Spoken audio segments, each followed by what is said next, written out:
side, who is the Commissioner of Parks and is doing a great job. Michael Dowling, President and CEO of Northwell Health. Did you Northwell people know that Michael is going to be performing at Northwell Health? He actually sings a beautiful Irish ballad. Let's give him another round of applause. We have State Senator John Brooks, who's doing a great job. We have Matt Cohen, who's the new president of the Long Island Association, so congratulations to him. We have John Dorso representing the Brothers and Sisters of Organized Labor. Good to be with John. We have Suffolk County Presiding Officer Rob Calarco, who's doing a great job. Pleasure to be with Rob. And we have Suffolk County Legislator Jason Richburg. Pleasure to be with you. Thank you. I love coming to Jones Beach. Jones Beach brings back all sorts of memories for me. As a kid, this was it, Jones Beach, right? This was where we went during the summer. My grandparents used to take me. My father was doing whatever he was doing. You know those politicians, they work all the time, those people. But the choice would be Jones Beach or Sunken Meadow. That was the big choice. That was the variety where we would go.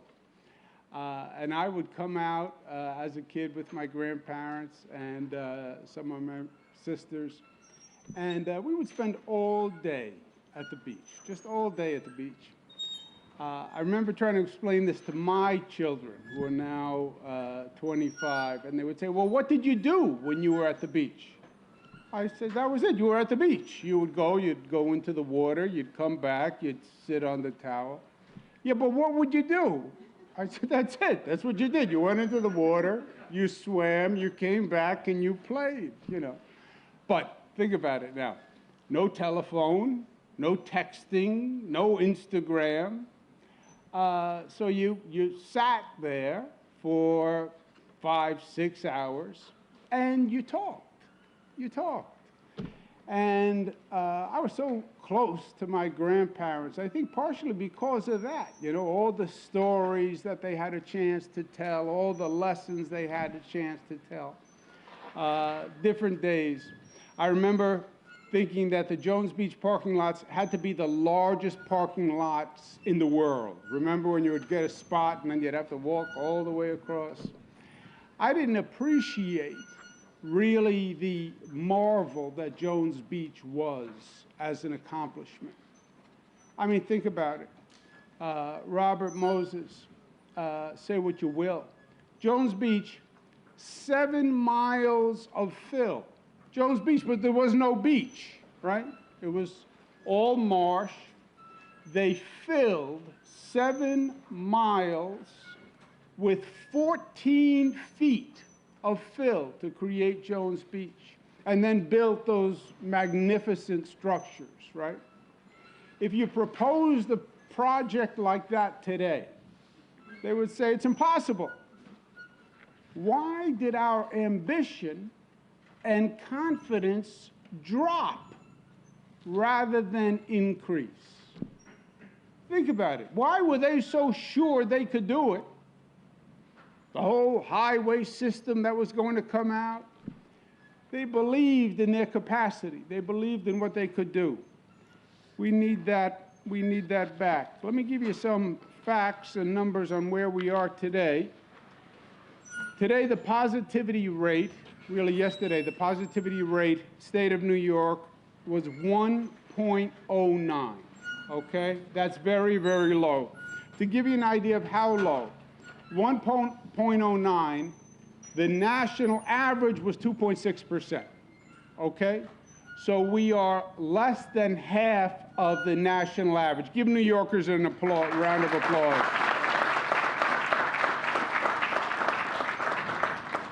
You see in the numbers, and we've seen this all along, and we're going to have to study it at one point, but different regions in the state, different positivity rates all throughout the state.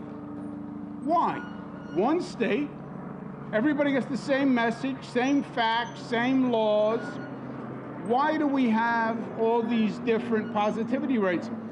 Because it comes down to our behavior as individuals and our behavior as a community. You tell me how you act and what you do, and I'll tell you your likelihood of catching COVID. Tell me if you got vaccinated. Tell me what precautions you take. But you see a different rate all across the state. Finger Lakes, New York, highest positivity. Yesterday, 2.3%. Central New York, 1.5%. Western New York, 1.4%. Capital Region, 1.1. Mohawk Valley, 0.9. Mid-Hudson, 0.7.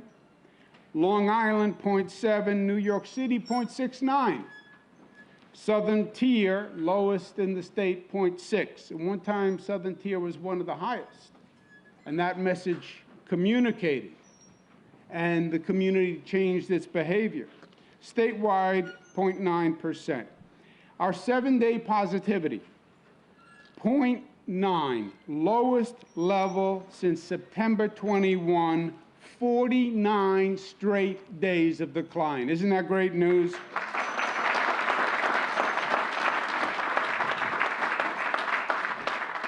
Long Island, 7-day positivity, 0.7%, lowest since August 29th. So that's really great news. We hit over 10 million vaccinations done. 64% of New Yorkers now have at least one shot.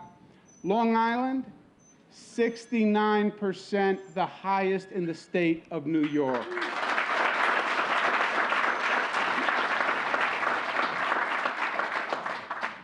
Just so we know it's not yet time to fully celebrate, some people want to say, well, COVID is over now. It's over. It's not over. It's managed. It's not over. 14 people passed away yesterday in the state of New York from COVID. And a troubling trend, the number of vaccinations is dropping off dramatically. We're now doing fewer than 100,000 per day. That's a dramatic decline, 55% decline in how many vaccines that we've been doing. So we have to make sure that this complicated message, we're managing COVID, we're doing well, the positivity rate, is not misunderstood to say it's over. It's not over. We are managing it by what we are doing. And the tool that manages it is the vaccination. And that is key to keep that vaccination going. But there's no doubt, on the other hand, that we are in a much different place in COVID. And we're on the beach, getting ready for Memorial Day. Seasons change, right? And the season has changed. The longest night eventually gives way to the dawn. And the coldest winter literally yields to the sun at the end of the day. And COVID has been a long, cold, dark winter. But the season has changed and we're on the right side. We have the beast contained, but we have to continue to contain the beast. Now, we're in the reopening phase. I talk to governors all day long. This year I'm chairman of the National Governors Association. And the governors are talking about we have to reopen, we have to reopen. Countries are talking about we have to reopen, reopen. I don't talk about reopen. Reopen suggests we're going to go back to where we were the day before COVID. We're going to reopen. We're going to go back to where we were the day before COVID. No. Life is not about going back. Life is about going forward. I don't want to go back to where we were the day before we started COVID. I want to go forward. I want to learn from this past year. I want to learn from the pain. I want to learn from the positive of what we've learned and make sure that not only do we reopen, but that we reimagine New York and we reimagine what we can be and we build back better than we've ever been before. That's what we do. We seize the opportunity. What did we do after Hurricane Sandy? Nobody said, let's replace everything that was there. That wasn't our goal. We learned a lesson from Hurricane Sandy. We got knocked on our rear end. Open your eyes and learn from what happened and improve. There were homes that were wiped away, where I was there with the owners, crying, everything gone, their life gone.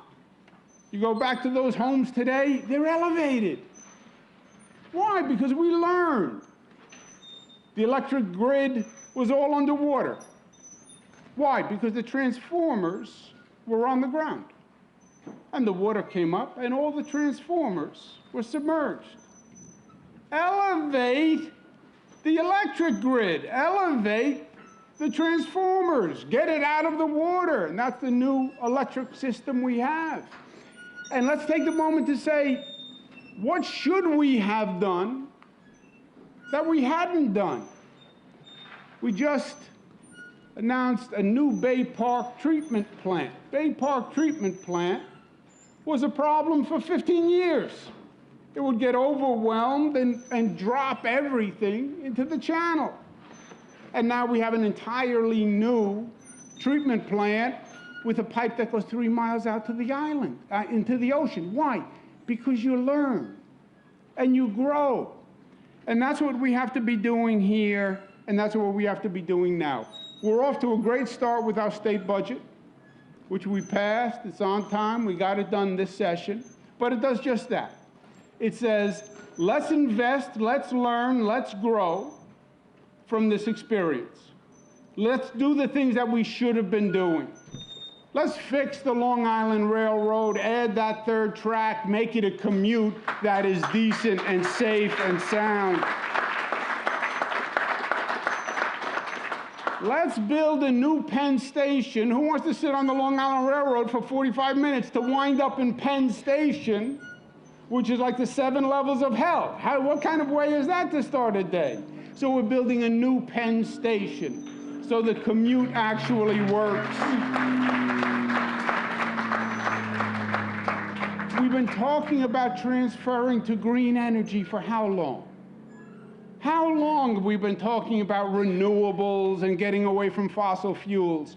Do it now. New York State is embarking on the largest renewable energy project in the United States of America, in this state, on this island, with wind turbines and cables, bringing power to Long Island. So we are finally have a sustainable energy source that saves the planet. And understanding that people need economic relief. Taxes on the middle class are out of control. We cut taxes for the middle class in this budget. Finally, we cut middle class taxes, and we said to Washington, the worst tax we have in this state is what? It's not the state income tax, it's the property tax. Highest property taxes in the United States of America. Nassau, Westchester, Suffolk. Property taxes are higher than the income taxes in this state. And what did this federal government do over the past 4 years? They passed something called SALT, state and local tax deductibility. They ended the deductibility of state and local taxes. It was complicated, so they got away with it because people didn't really understand it. It basically raised your property taxes 30, 40, 50%. And we're saying now to the new administration, if you're actually going to repair the damage caused by the prior administration, start by repealing SALT and reducing our property taxes. It was a great budget, and I want to applaud Senator Brooks for his great work. You know, they say, we call it a budget. Budget diminishes what it is. It's really a whole action plan for the state. And to get it done, you have to have the Assembly pass it. You have to have the Senate pass it. That's over 200 people. To get 200 people to agree to anything is hard. To get 2 people to agree is hard. I'm divorced, I can say that. We now have, in New York State politics, we have a microcosm of the country. We have the most conservative conservatives in the country. We have extreme conservatives on one hand. And then we have the most liberal, not even liberal, we have socialists now. They call themselves socialists. So you have extreme conservatives on one side, you have socialists on the other side, and to get a budget passed, you have to find a way through the middle. And it is hard to do. And I'll tell you, Senator Brooks was a champion in getting it done.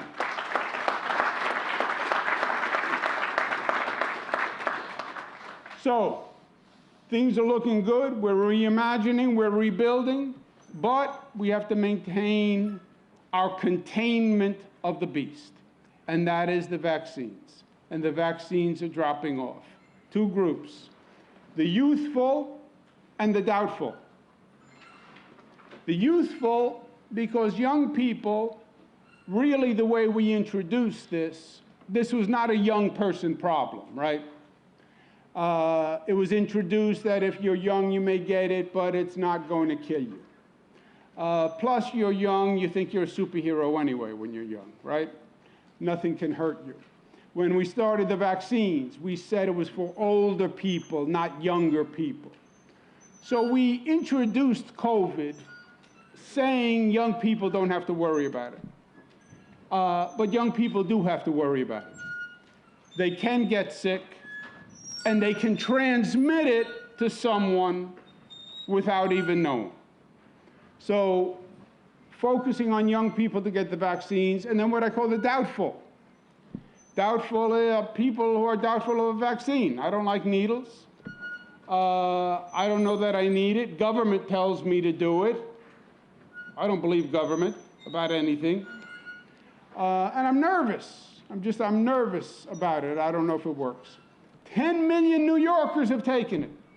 It has been proven internationally. Almost every major medical official in the country will tell you, take the vaccine, it's safe. So those are the 2 groups we're targeting. And we're adding incentives.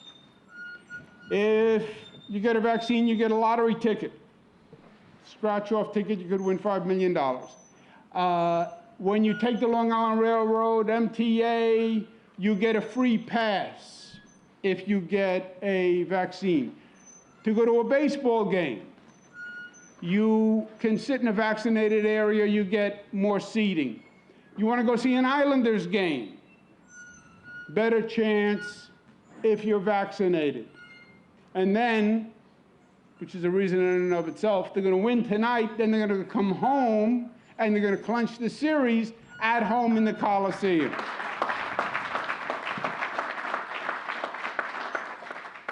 So today we announce a new incentive, a shot in the park. You like that? Shot in the park? I didn't come up with that. As a matter of fact, whoever came up with that one. Shot in the park. Shot in the park is if you get a vaccine this week, anytime this week, you will get a 2-day family pass to any state park. B, if you come to a state park on Memorial Day weekend, if you get a shot when you come, Jones Beach is perfect. You're driving in, you have to go right past the vaccine center, stop, get a vaccine, you get a 2-day free pass to come into any state park. This is for all 16 parks across the state. State parks have been rejuvenated the way Jones Beach has. This is a new Jones Beach, and you should really take a look at it. But people have discovered our state parks, and I think partially our work rejuvenating them. Last year, 78 million people went to state parks, set a new record. On Long Island, 32 million people went to state parks. So we're going to use those state parks, use Memorial Day, enjoy the park, come, get a vaccine. We're going to set up a vaccine site at every one of the 16 state parks. Northwell is going to set up sites at all of the parks on Long Island. Right after Mike Dowling performs at the Northwell Theater, because first things first, then they're going to set up their pop-up sites for all the state parks on Long Island. It's easy, it makes sense, it's smart, you don't have to go out of your way, and it is the right thing to do. My last point is this: it's Memorial Day, and we remember those who gave their lives on Memorial Day, gave their lives for this country, fought for freedom because freedom isn't free. I also think we should remember this past year on Memorial Day, remember the 42,000 New Yorkers who died. 42,000. Remember the 1,000 essential workers who died giving their life. Giving their life. Seasons change, but memories have to remain. Lessons have to remain. Remember how frightening COVID was when it started. Remember how frightened people were they wouldn't come out of their homes. Walk into a hospital during COVID, and it was like you were walking, landing on outer space. People covered with garb, head to toe, face shields. You couldn't even see a person's eyes or face. They wore name tags with pictures in the hospital, just so the patient could see some humanity. Nobody knew how it spread. Nobody knew how really it was transmitted. And you had people who showed up every day to fight that disease. It takes a special person to run into a fire to save someone. It takes a special person when every instinct in your body says, that's dangerous. Don't go there. Run away. It takes a special person to say, no, I'm going in because I think I can help someone. And the essential workers did that day after day after day after day. Every day, walking into the fire, not knowing, God forbid, am I getting infected? God forbid, am I getting infected? And then bringing it back home to my child. Nurses, doctors, hospital staff, teachers, food delivery workers, all these brave people, bus drivers, subway drivers. I stand up there every day and I say, stay home, be safe, stay home, don't go out, keep your kids home, stay in. But not you. You're an essential worker. You have to go to work tomorrow so everybody else can stay home. And they did. And they did. You want to talk about bravery, you want to talk about courage, you want to talk about selflessness.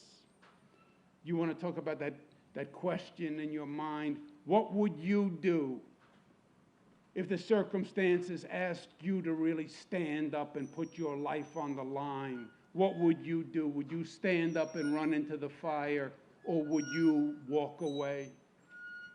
They walked into the fire every day. And we owe them a profound, profound thank you. We went from the highest infection rate on the globe in New York, on the globe, to the lowest infection rate, and we saved tens of thousands of lives because there are no people on this planet like the people of this state. And they showed their character and their strength and their courage and their unity. And remember them and their families on Memorial Day. Thank you, and God bless you.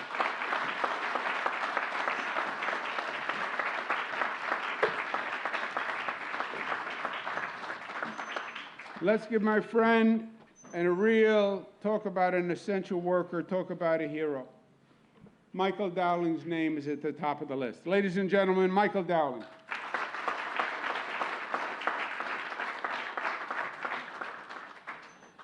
Thank you very much, Governor, and it is a delight to be here. And you know, it's hard not to be here and just look around this wonderful park, which is like a wonder of the state park system and what has been accomplished here.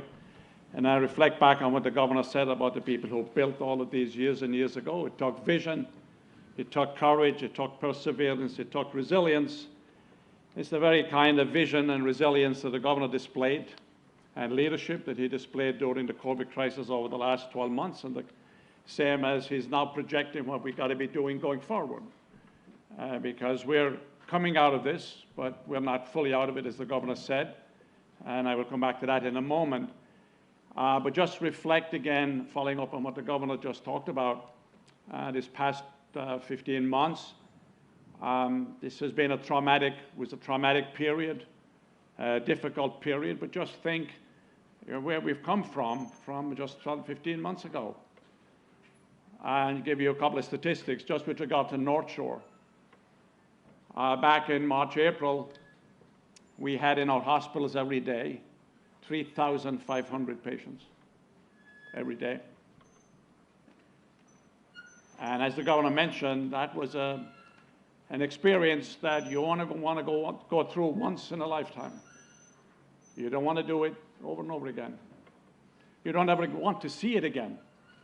Because when you were on those floors, as I was almost every day, and as the staff here, Northwell staff on the side, who were on the floors every day, what they saw, you only want to see once. But right back then, we had 3,500 patients. Today, we got 195.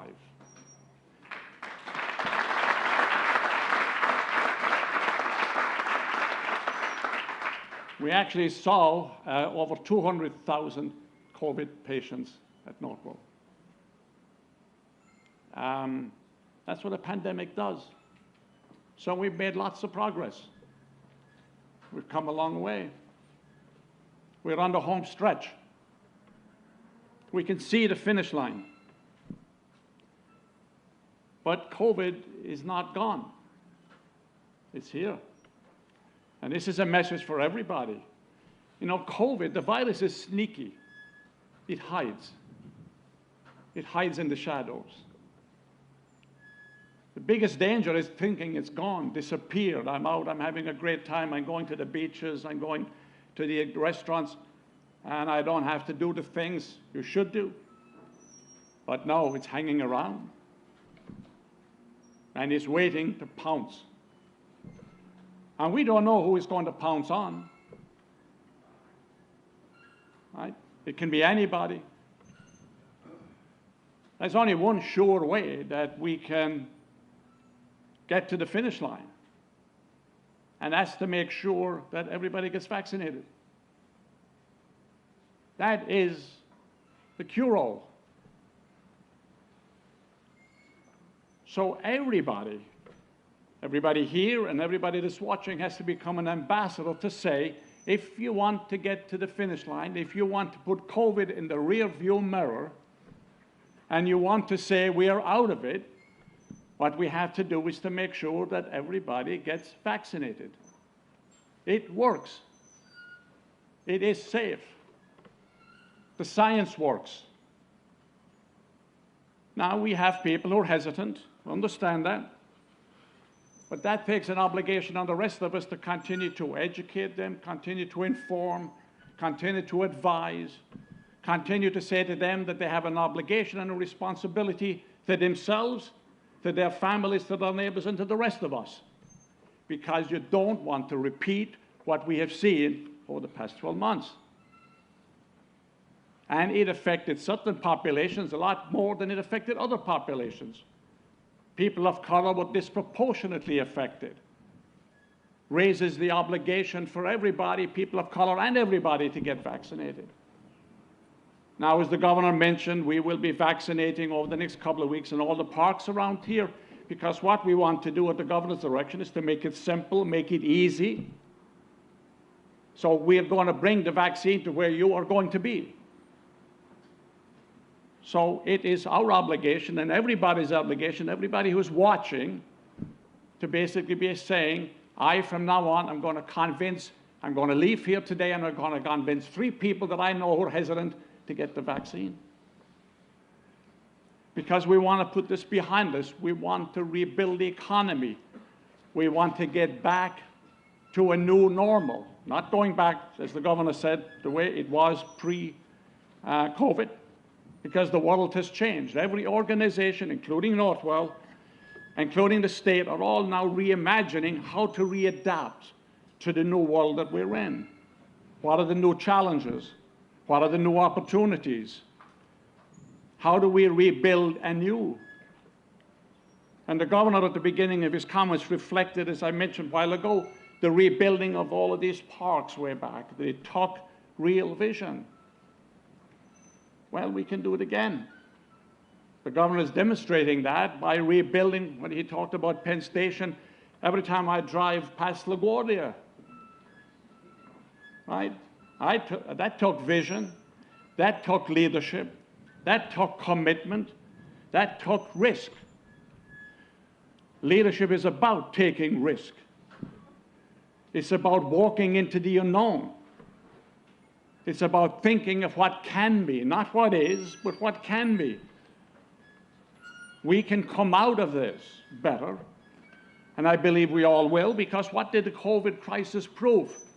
That when we work together, when we become part of a community, when we share, when we have a common sense of purpose, when we have a commitment, when we have dedication, when we have courage, and when we have an attitude that nothing is going to beat us.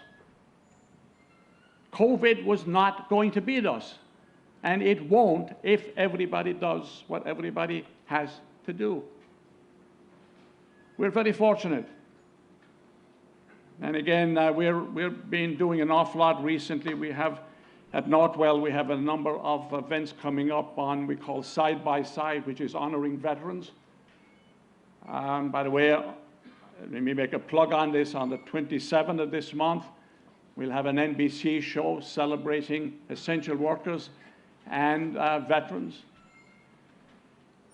You know, we sit here, you know, looking around this beautiful scenery and being free, living in a democracy because of the work that other people have done to make it possible for us to be here.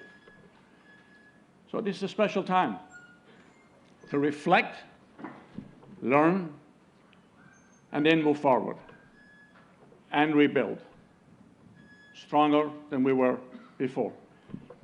And that takes leadership.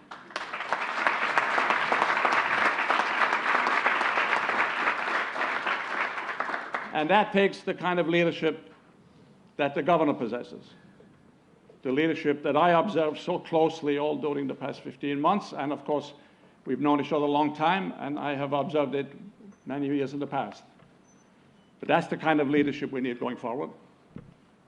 Optimistic, positive, not looking at a challenge, but looking at opportunity. But in the meantime, now, we put COVID in the rearview mirror. We say goodbye to it. We've had enough of you. You've lived with us for a year and a half. To hell with you now. You're gone. Vaccinate. Okay? Thank you so much.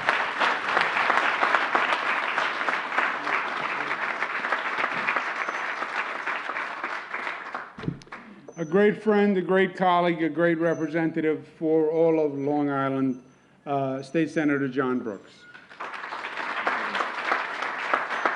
Thank you, Governor, and good morning. And I want to thank the Governor for the outstanding leadership he has shown through this whole pandemic process.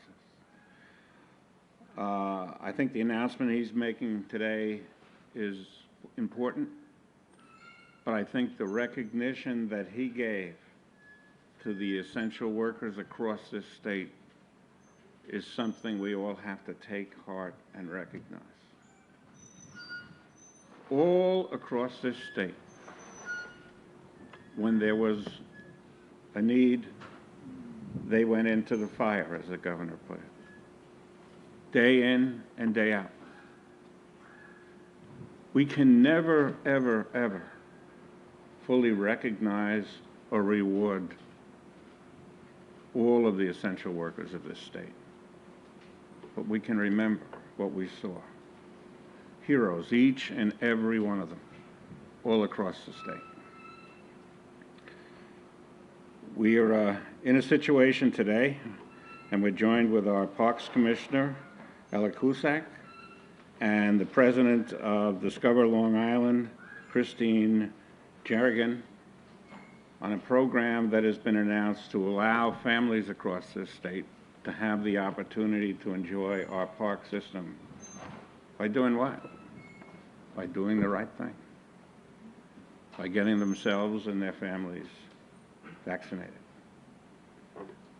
Michael has it right. COVID's not gone. It's still there. And we've seen the wicked and nasty turns it can take. But we, collectively, by getting a vaccine, can help put this to bed. So on this coming week, all of us have an opportunity to do the right thing, to go out to one of our state parks and be vaccinated. It protects you, your neighbors, your family, all of us, as we put this nightmare to bed. But never, ever, ever let us not remember the thousands and thousands and thousands of citizens across this state, the essential workers, who stepped forward and saved the lives of so many of us. We have a lot to be thankful for. Let's take advantage of this proposal to get the vaccines that we still need and enjoy the benefits that state parks like this one make available to all of us. So for all of you that have gotten your vaccine, thank you. For those of you who are unsure, look around. Look around at everything that we have to offer. Protect yourself to make sure you can continue to enjoy those benefits. Thank you very much.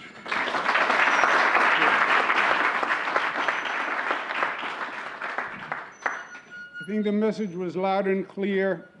To Kristen Jarnigan at Discover Long Island, let's thank her for being here today and for what she does. Commissioner Kuliside and the whole team at Parks that is going to figure out how to make this work seamlessly and flawlessly. And if there is any confusion, his number is 917-575. Let's give Eric a round of applause. Senator Brooks, this state budget is going to build back a New York that we've never seen before, and it was about time. And thank you for the leadership, Senator. Thank you very much. And to Michael Dowling and Northwell, not only did they come to the rescue on Long Island, they came to the rescue all across the state of New York. Michael, I've known for many years. Michael was the health advisor to a gentleman named Mario Cuomo, who served as governor of New York. And I worked with Michael then. And my father had inestimable trust in Michael. And he was right.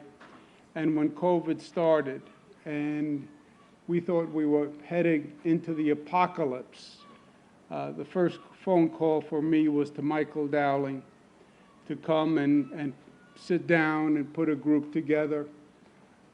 We did it at the Javits Center, where we were setting up the largest field hospital in the country, 2,500 cots.